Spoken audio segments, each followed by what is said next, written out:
make sure to give my dad a 5-star review. Make sure to like and subscribe to his YouTube. Thank you for listening and enjoy the show.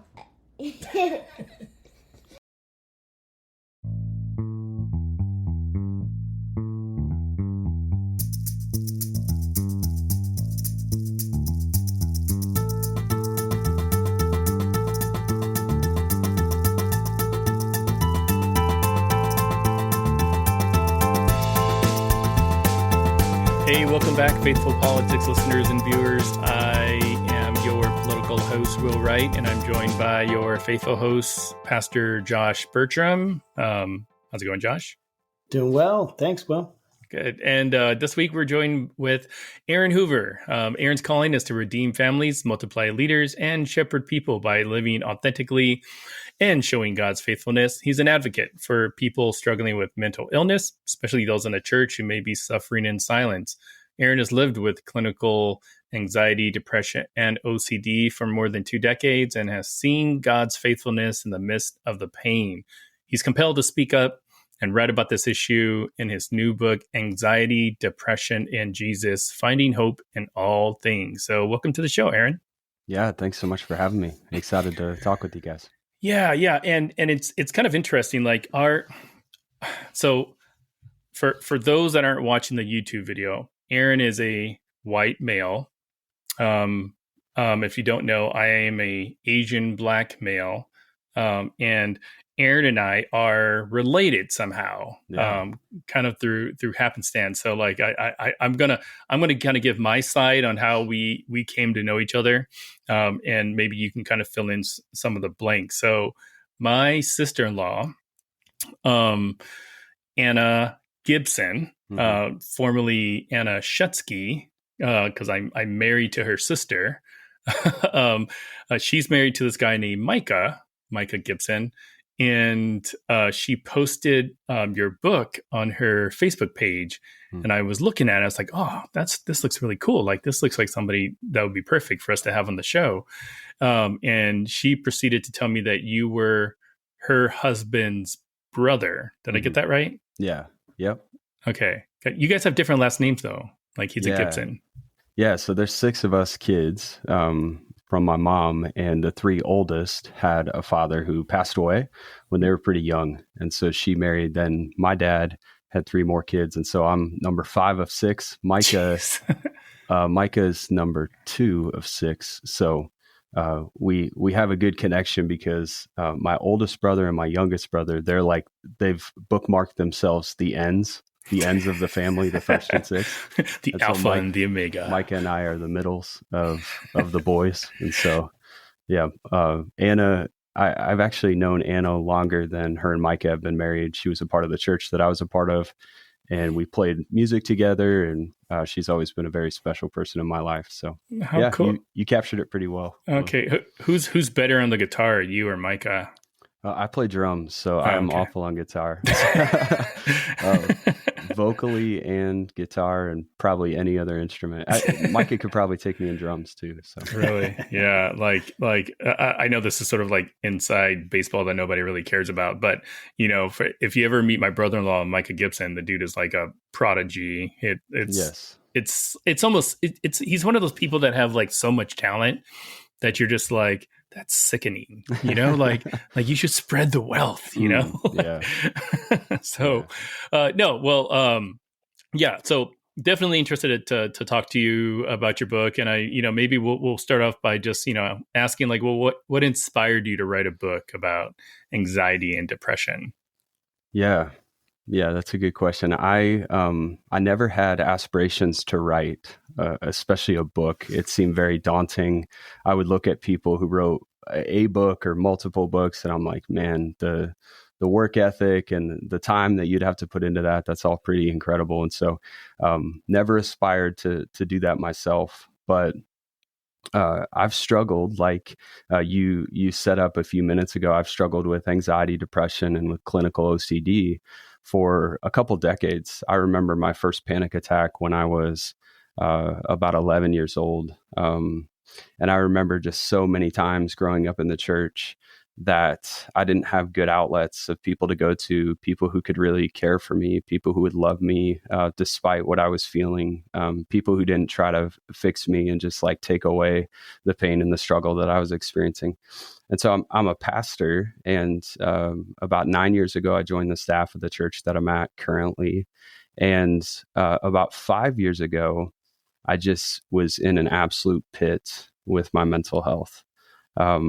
It was a weekly, if not often daily occurrence where I was just in a pretty dark spot, struggling with illness, anxiety, and OCD, and just a real low kind of state of depression. I just felt it all the time, and it was hard to pick myself up out of it.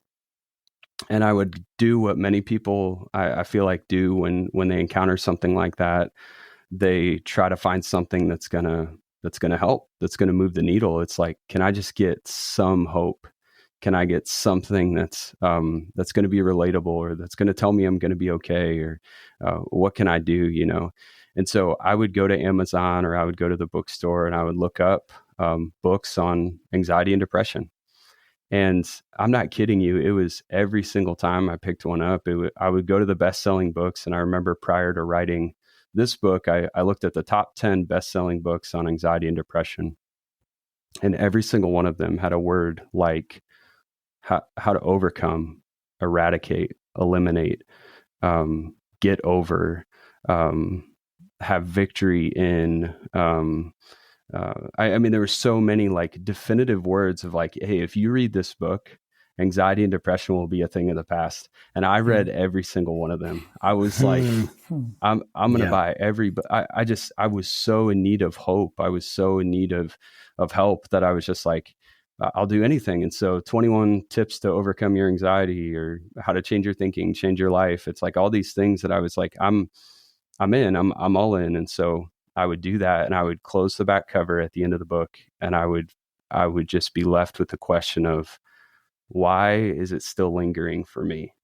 It's like, if this is so easy, if it's meant to be so simplified, why am I still struggling? What is it about me that's so broken, that's so messed up, that's so far gone that I just can't get over this, like every author has instructed me to do? And man, it was really in that period about 2 years ago that I was like, the Lord is stirring in me a different narrative, and it's and I'm biased, obviously, because I'm the one who wrote it, but also I'm feeling a prompting from the Lord that's just like, it's not the battle on mental illness isn't just like, hey, you can overcome it with the help of Jesus, or with prayer, or with these 10 things. Like, it's going to be a thing of the past. For me, it's really been a story of God's faithfulness through a journey of mental illness. I still struggle. I wrote a book, and the week after it published, I was in a pretty dark pit. I mean, it's like, it's not, the book isn't meant to solve anyone's anxiety or depression, or I hope I'm not overpromising or oversimplifying anything in the conversation. I just want people to know that what the Bible actually says about anxiety and depression is that when you struggle, God is present, God is faithful. And I think what I heard for so long was that you won't struggle if you believe in God. You won't have these struggles if you turn it over to Him, if you pray, if you're doing what you should be. They'll be a thing of the past. And that's just not what I read in Scripture. And it's not what I've seen in my life. And so I want to encourage people with that message of like, it's okay to struggle. It's okay to not be okay. And God can still be present and sovereign and faithful in those circumstances. That's all I want people to know. I'll give the rest of my life to be able to share that with people, because God's been doing a pretty big work in my life through that. Man, that's so cool to hear, Aaron. It's pretty amazing. I really resonate with everything you're saying. I've had my own struggles with clinical depression and with anxiety, and some people understand it, some people don't. And it's really hard to explain. It's really hard. It can lead to a lot of shame, when you're not, performing the way that you feel like you should. and you feel like everyone expects you should, but you just don't even feel like you can Yeah. anymore, you Yeah. know? And I just think that it's really, I'm really glad you wrote it. I think it's really important, you know, that you write it and that you did, you know, and I'm just wondering, like, what do you feel like your experience with anxiety and depression, how has that shaped your faith? And how did it, you know, then how did your faith shape and provide a pathway forward for some kind of, if not healing, I'm assuming some healing, but even more just being able to make sense of life and just stay, you know, steady on the path? Yeah. That's a good question, Josh. And thanks for sharing that you two have struggled. It always is so meaningful when somebody's like me too. I just appreciate it so much in this conversation. How has my struggle with mental illness shaped my faith? You know, I think one of the stigmas I've heard around mental illness is that it's a faith issue, meaning if you have faith, you won't struggle. And I think long gone are the days, hopefully for most people, where we carry that mentality around physical illness. You just don't hear that a ton. If somebody breaks their leg, or if somebody has cancer, or if somebody's going through a physical trial, where it's just like, hey, have faith and that'll be gone. Unfortunately, that was part of the church that Micah and my older siblings really grew up in, a church called Faith Assembly that was all based on like faith healing. But I think even the word faith it's assuming that there's a struggle. It's like there's a tension here. And so I need to have faith through the tension that I'm experiencing. And so mental illness really has given me a much greater faith from my experience. Has been the times when I maybe haven't been walking closest with the Lord are the times when I feel like I'm set. I don't need anything. I'm feeling good. I'm doing good. I've got everything I need. And it's like, man, that I run a real risk of getting lukewarm and not really paying attention to my faith or my relationship with the Lord. When I've struggled, when I'm in a pit of darkness, or when I'm just feel like even a low grade anxiety, it prompts me to turn to Him, to rely on Him, to trust in Him. His word, the Bible, has been a real refuge for me. And even more so over the last few years, as I've struggled mightily with mental illness, you could just see the footnotes in the Bible of like times I've pointed out just other people's struggle and what God says and how God ministers to people who are struggling. It's profound, and it's not something that I was taught growing up. I don't know why. I don't know how that rose to the surface, where we were taught this different idea of faith and what that means. But a passage that really changed my life was in Jeremiah 15. Jeremiah is going through one of the darkest periods you could see of anybody in Scripture. He says, I'm hated everywhere that I go, and I wish I would have died at birth. In another translation, he says, like, cursed is my mother's womb. He wishes he wasn't alive. It's suicidal ideation. It's deep depression, anxiety.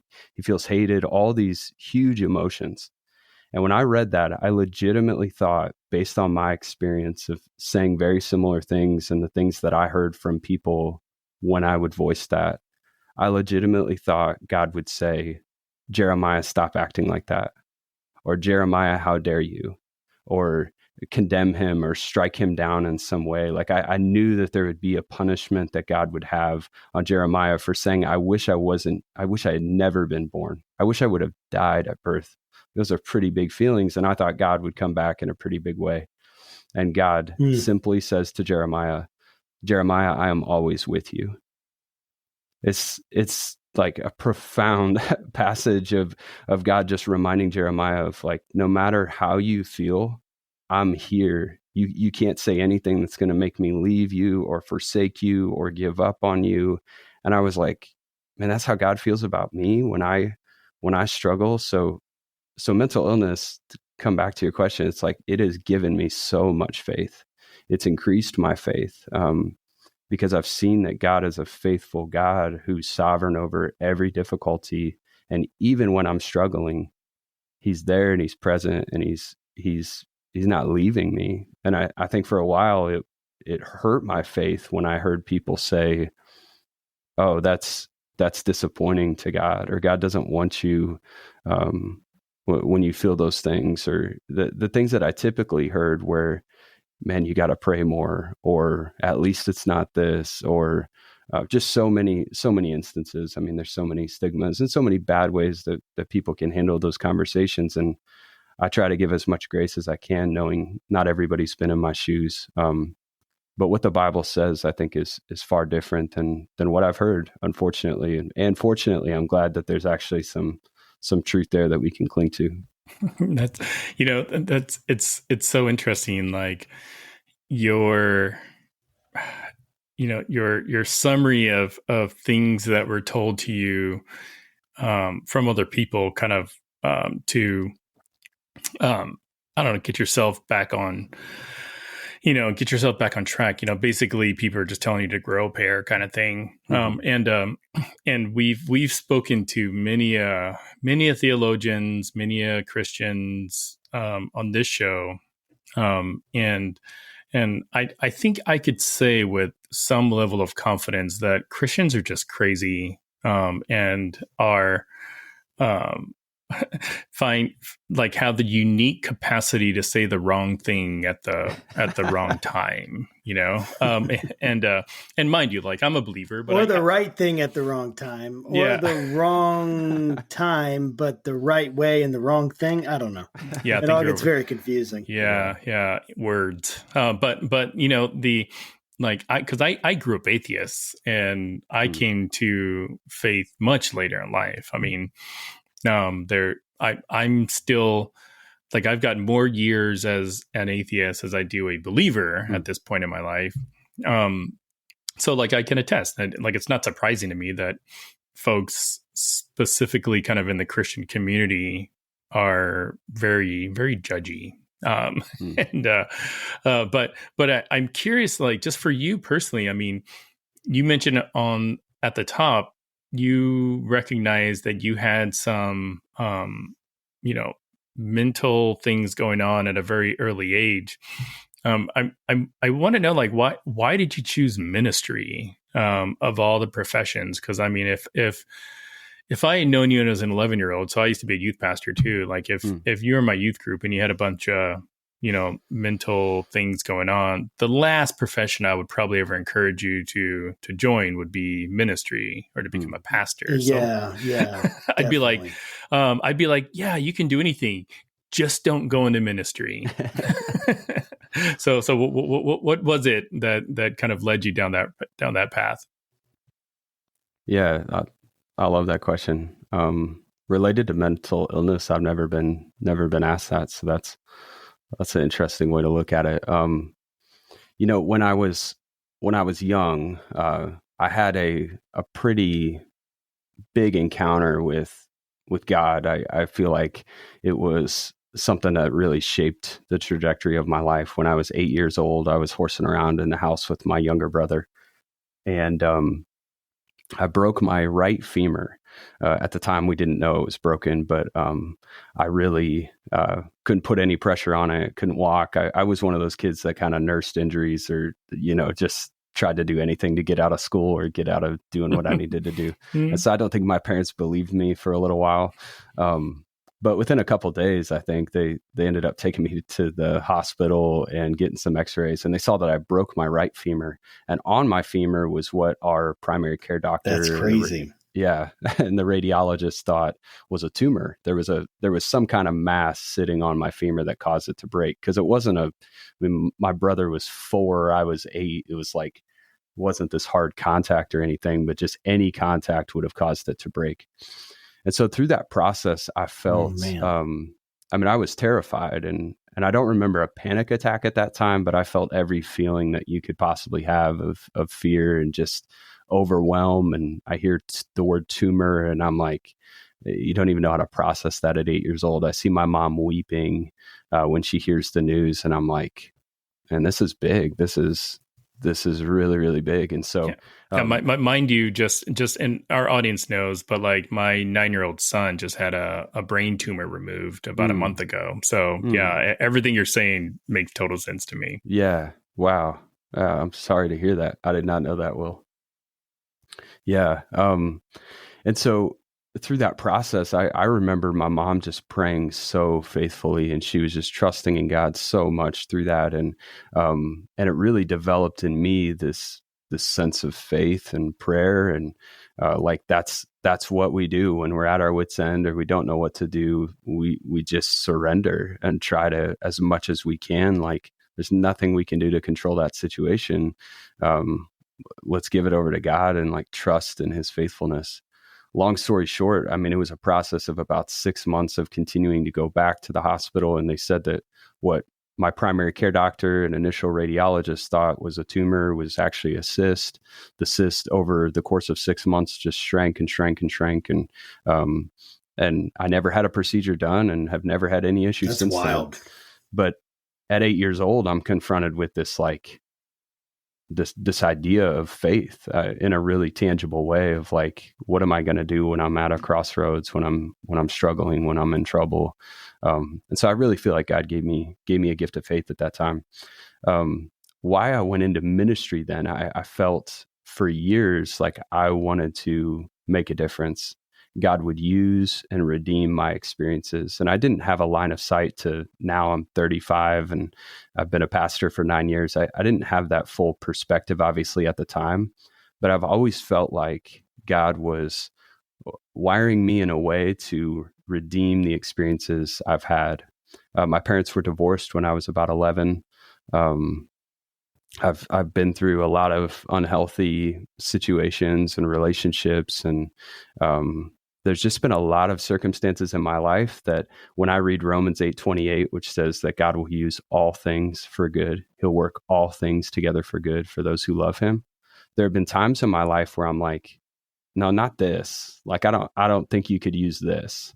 I don't know how you use a tumor, or how you use a divorce, or how you use depression or suicidal ideation. Like, how could you ever use that?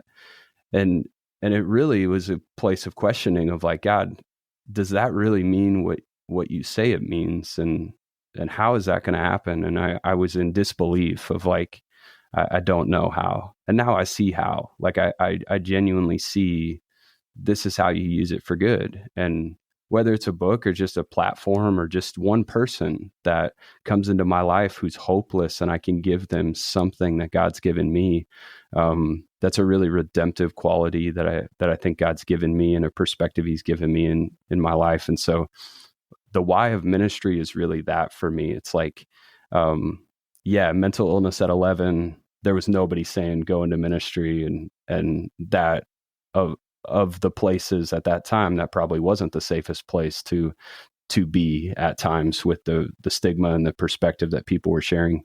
But what I think God's shown me is, hey, this is consistent with what I've seen in Scripture. I actually have a huge fear of public speaking. I've had a fear of public speaking, which again is like, why would you ever go into ministry? Why would you become a pastor? And what I see in Scripture is that God uses people who are unable.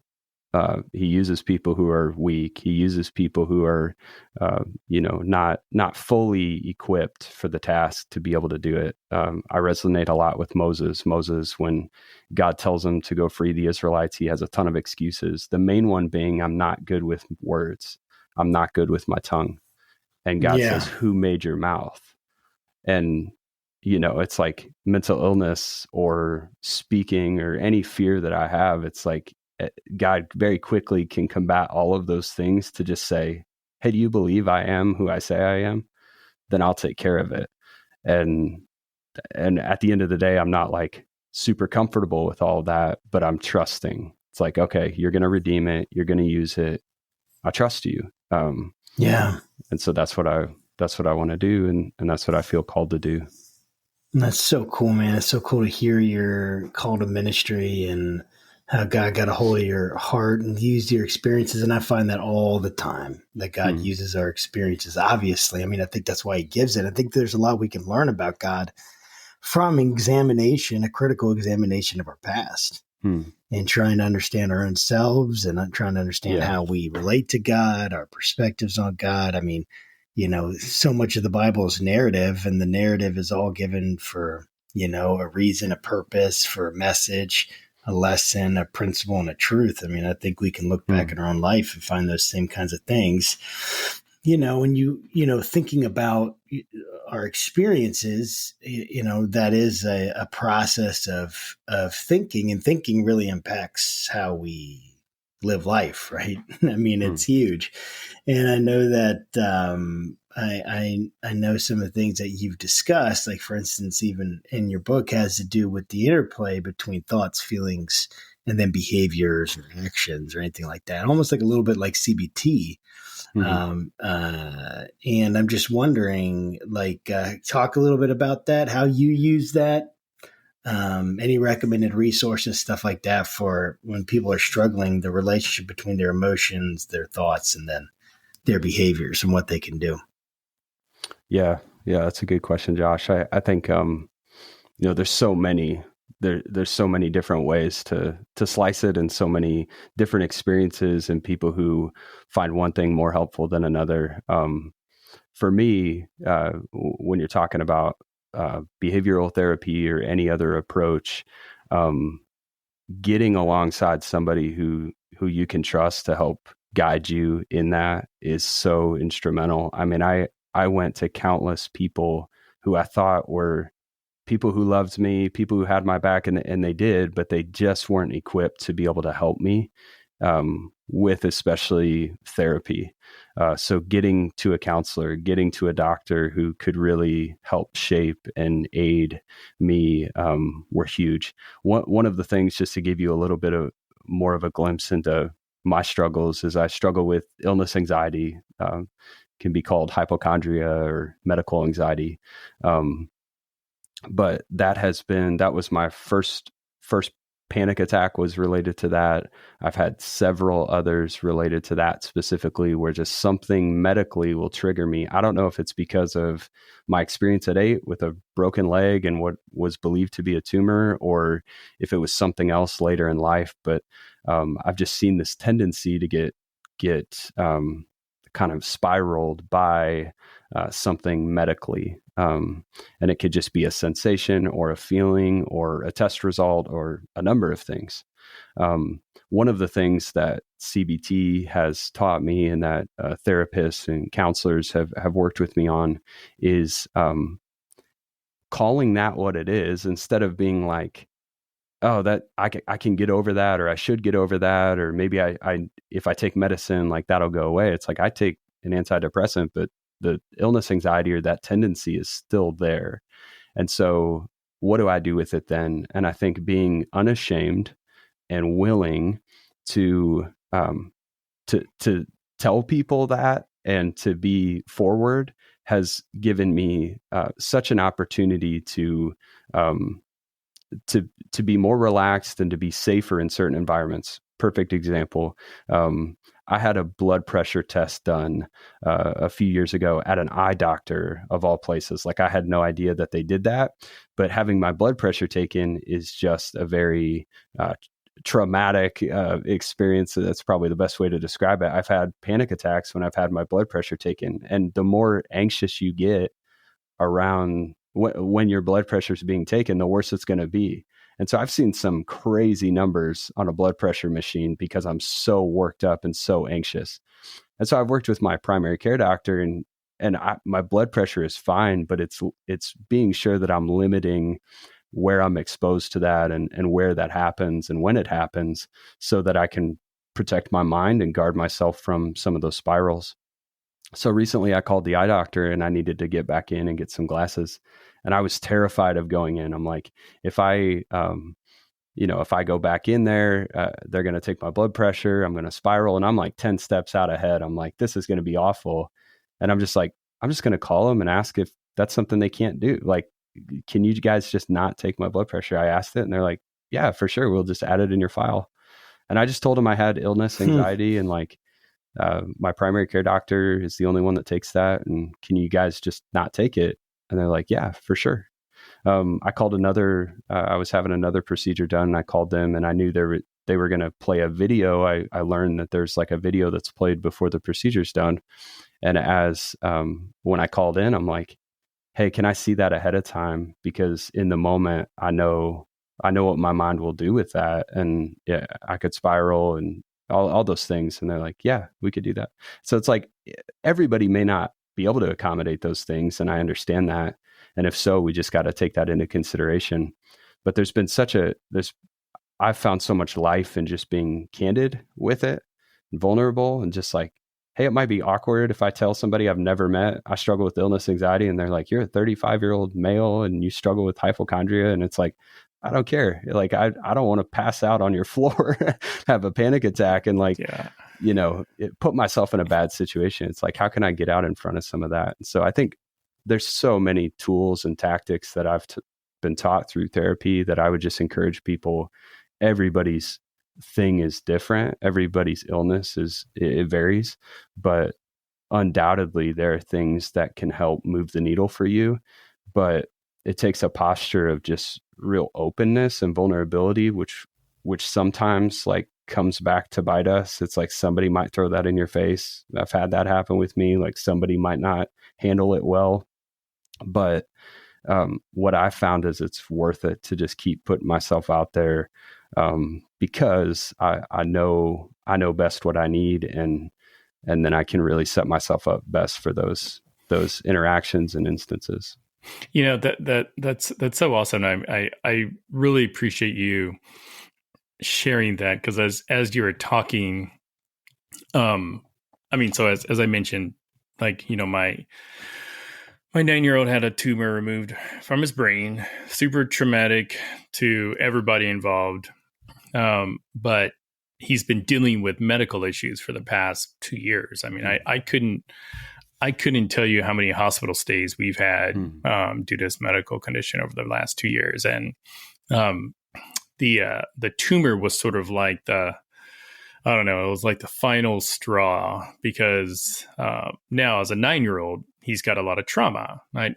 He hasn't necessarily been diagnosed with being a hypochondriac, because he wouldn't even know what that is. But same thing. I mean, like, if we have to take him to physical therapy, it's like his anxiety level just starts to rise, and like in my need, like we have a nurse that comes to our house every week just to take his blood and to change his bandage, because he has a port like in his chest. And it's just like this thing that just comes up in him. And like, we tried all kinds of stuff. We're like, okay, well, we'll give you your hydroxyzine, like an hour before they come over. Okay, that doesn't really work. Okay, like, how about we just play some dog and cat videos for you, while you're sitting there. And oddly enough, that actually works a little bit. But like, he has like legitimate trauma from anything medical. I mean, it could be, we haven't even gotten into, the chemotherapy that he's going to have to undergo for the next 2 years, or the MRI that he has to have every 3 years to make sure that the brain tumor doesn't come up. Like, he doesn't really know any of that yet. And he doesn't listen to this podcast, so he won't. So I don't think I'm spilling anything that I'm not supposed to, but yeah, like it's a real thing. And I'm curious, kind of speaking on mental illness, like, do you think, telling people or being candid about your mental illness is easier kind of in today's environment, given that I think like mental illness is something that more people are becoming aware of, especially like so I'm a veteran, and I was diagnosed with PTSD, I don't know how many years ago. And most of my veteran friends also have the same diagnosis. And it just seems like everybody's got some sort of mental illness in some form or capacity. I mean, heck, like the cast from Ted Lasso did a mental health awareness thing at the White House press briefing several weeks ago. So it's something that America is aware of. So I'd love to get your thoughts if you feel with your condition, it's easier to talk about it, even though it may not always be comfortable. Yeah, I definitely think so, Will. I mean, if I think back to 20 years ago, being 15 in a youth group in a Christian church context, it was unheard of. I mean, the first time I went to the hospital with a panic attack, I went to the hospital because we didn't have language for it, or nobody around me knew what it was. And so they diagnosed me with being dehydrated. But it was a panic attack. And it's like, so certainly, like, now, if that happened, I think we'd have language for it. I love that Ted Lasso himself, like, I'm glad it's a story, so I can say this, that I love it, but I love that they're representing him as like having panic attacks. It's like, I think that's very helpful to see a male who's struggling, who's open about it. I love that is more public.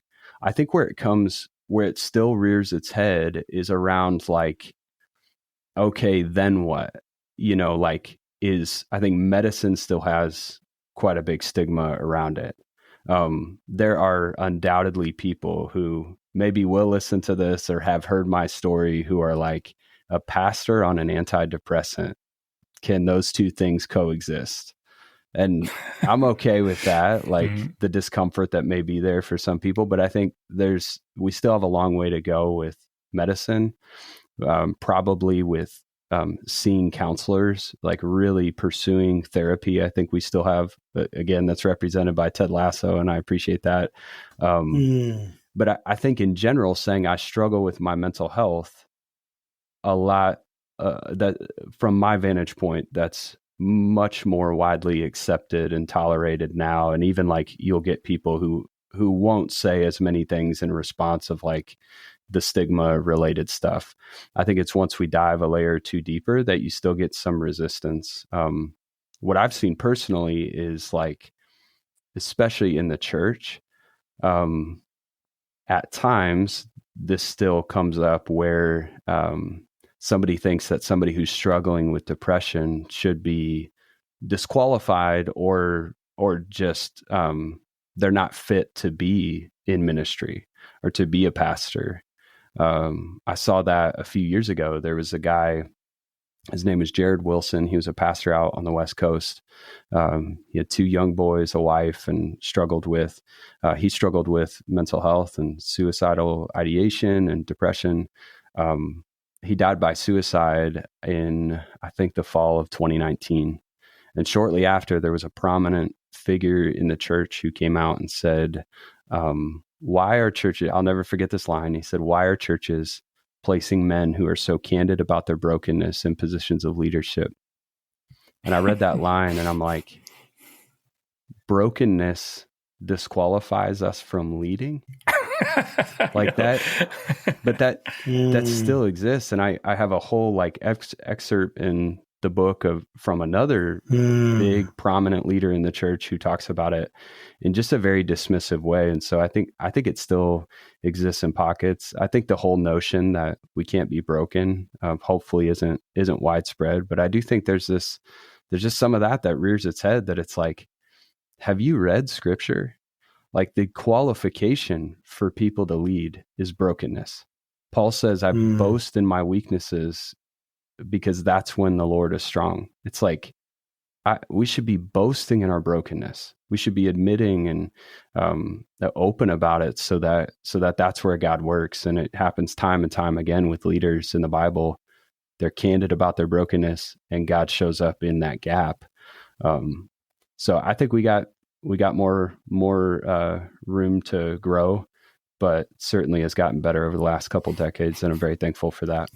Yeah, so this is probably going to be my one and only time I'm actually going to say something nice about Josh on the podcast. But what I appreciate about Josh's ministry. So for those that don't know, because Josh doesn't really talk a lot about his ministry on the pod, but Josh is running a series of home churches. So we don't meet in sort of a brick and mortar. It's like we actually meet at his house and other people, and sometimes my house or whatever. And it's a pretty tight knit community. And as a result, like everybody in the group feels safe to just be open about where they are in life, and that also includes Josh. And Josh has been pretty open about some of the things that he struggled with, and I think for a congregant, or an attendee of his church, that's got to be kind of weird, because you're like, wait a minute, like I thought a pastor is supposed to be walking on clouds, and have like God, on his bat phone and all this other kind of stuff. But like it's almost like humbling, because you when you hear your pastor talk about things that are a reality to the rest of the world, and they're going through it, I think you have an easier time connecting with the messenger, because you're like, oh yeah, like, so yeah, me too, I also struggle with white supremacy. That was supposed to be a dig at you, Josh, but You're such a jerk. but real talk though, like if you are struggling with depression and you're the head of a church, like you would probably be able to be more relatable to other folks and walk alongside of them, because like what that travel, like you're gonna understand like what they're going through, essentially. So I'm discouraged by what you just said about these pastors from these other churches, but again, it's not surprising. So yeah, and it's not universal. Like there are so many good examples too. And our lead pastor at the church that I serve at, he's been open about struggles that he's had, especially over the last few years with mental illness. And those are the sermons that get so much traction with people from our congregation, because like you just said, it's like, if you can see that you've traveled this path, and I put myself back in the shoes of when I was struggling at listening to other people, the people that I connected with so much were the people who could identify with me. And that was a real felt need that I had. I was lacking identification from other people. I felt like at times I was the only one going through this. I was the only pastor going through this.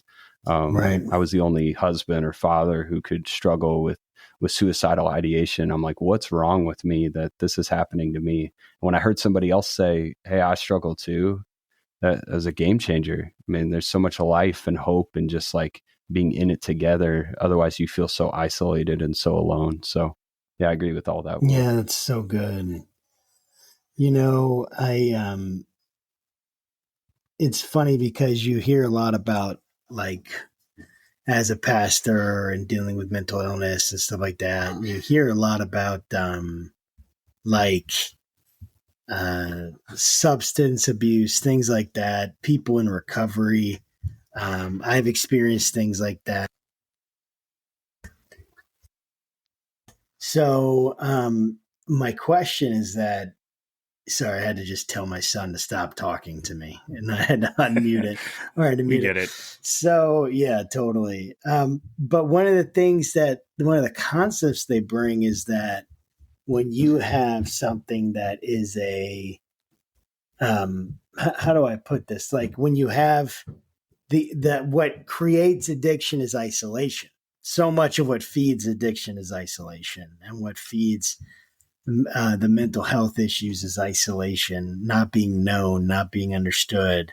And then even you just kind of self-implode on yourself. And you have to, when you take it away, you have to bring something else in there, right? So how do if we get rid of isolation, then we have to fill it with something else. We have to fill it with community. We have to fill it with transparency and things like that. And it's like, one of the things, though, that you experience, I think, in addiction and in even recovery, is you experience this sense of ingratitude at times because of the struggle and mental illness, ingratitude, a lot of anger at God, a lot of ingratitude, a lot of bitterness, even, and doubt.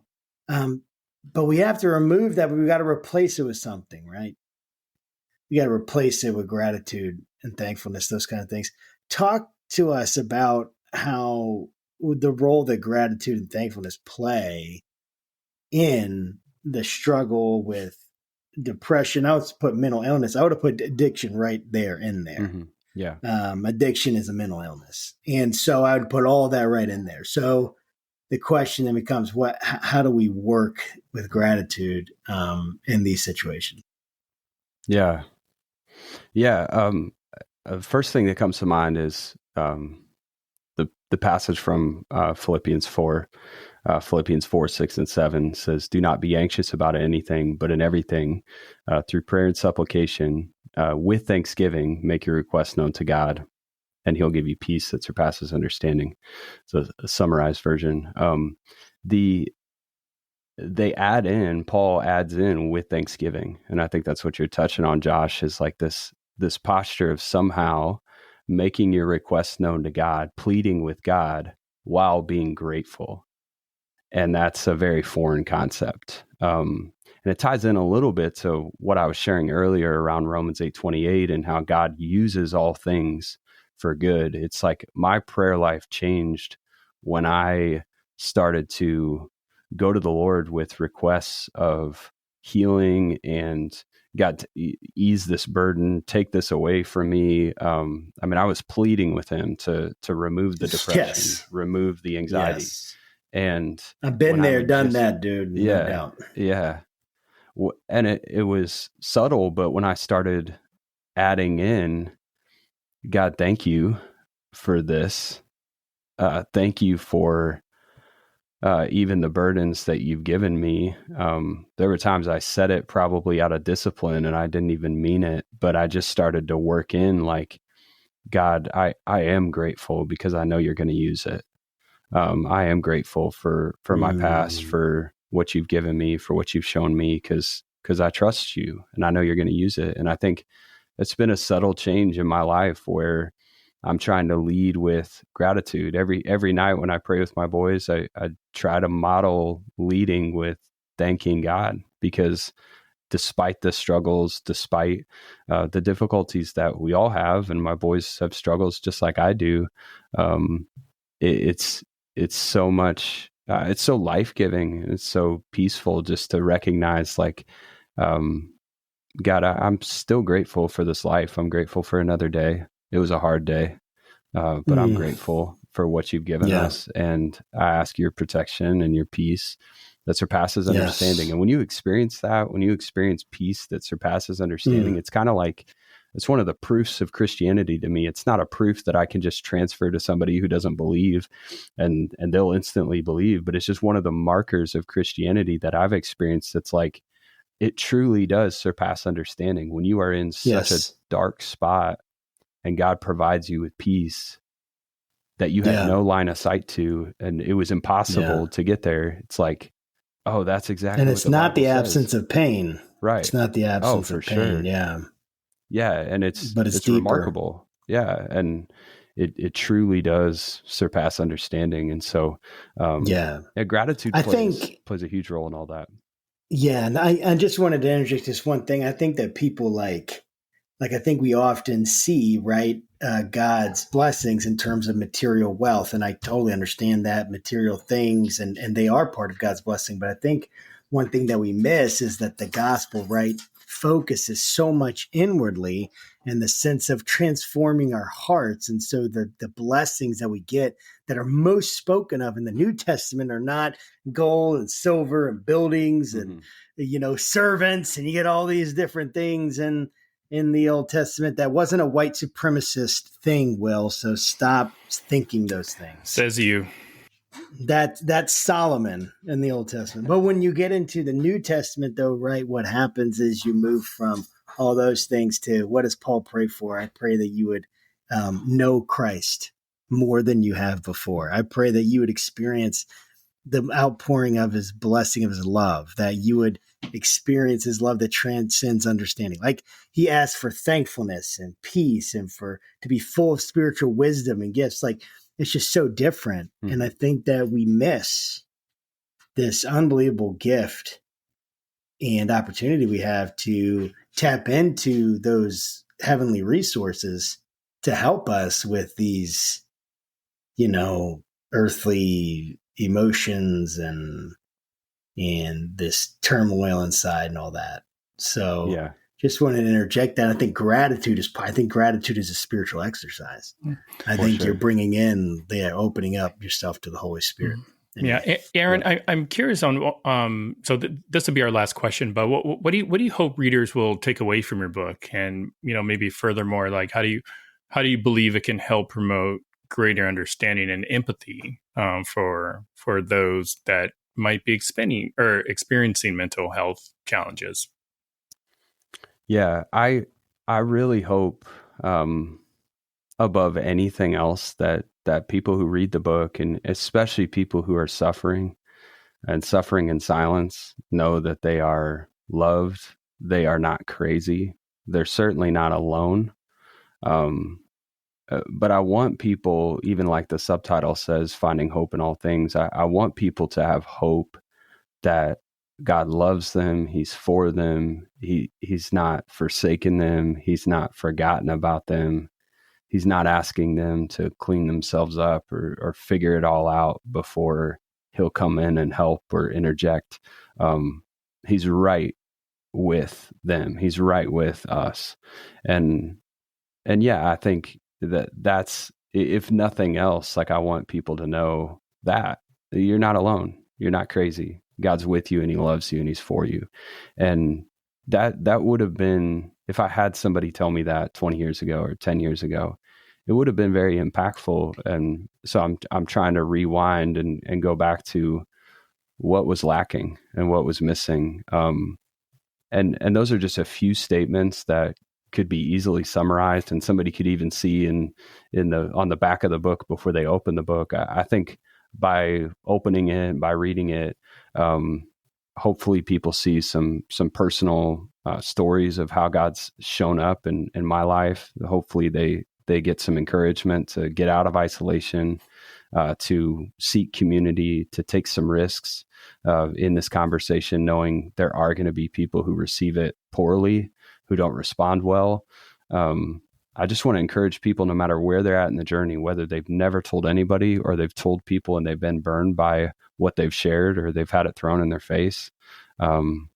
Or if they're a caretaker. My wife writes a few sections or a few questions in one of the chapters of like how to care for somebody who's struggling. My primary care doctor, I interview him in it just to get his perspective on like the tension between faith and mental illness and like medicine and faith and how we navigate that. So I think there's a little bit of a variety of things. I don't want to oversimplify it with just, you're not alone, you're not crazy. But I do think that's the overarching message that I want people to hear, especially Christians who have been hurt by the church, who have heard something different. I want to point them back to what the Bible really has to say about this topic, because I think it's been, in my life, it had been misrepresented for a long time. And I think God's saying something really profound in it. Yeah.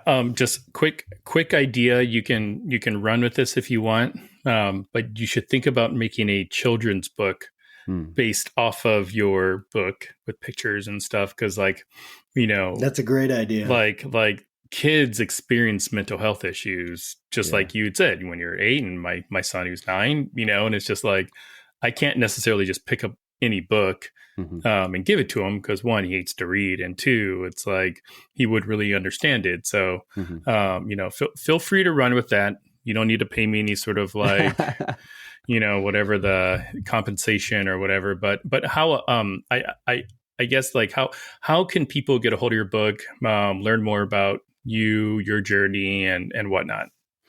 Yeah, the website is aaronhooverwrites.com. You can also find me on Instagram, Facebook, TikTok, a few different platforms. Tiki-taki. On Instagram, the handle is Hoover here. But yeah, the website's the probably the quickest way to get any of that information. The book's available at Barnes & Noble and on Amazon, and several other online retailers. So awesome. No, that's really cool. Well, thank you so much, Aaron, for spending some time with us, telling your story, letting our audience know about your book. We here at Faithful Politics, are very sympathetic to folks with mental health because, well, like both of the host of Faithful Politics have their own mental health challenges. So yeah, thank you so much for everything. Yeah. And for our audience, we will see you all next week. And take care. All right.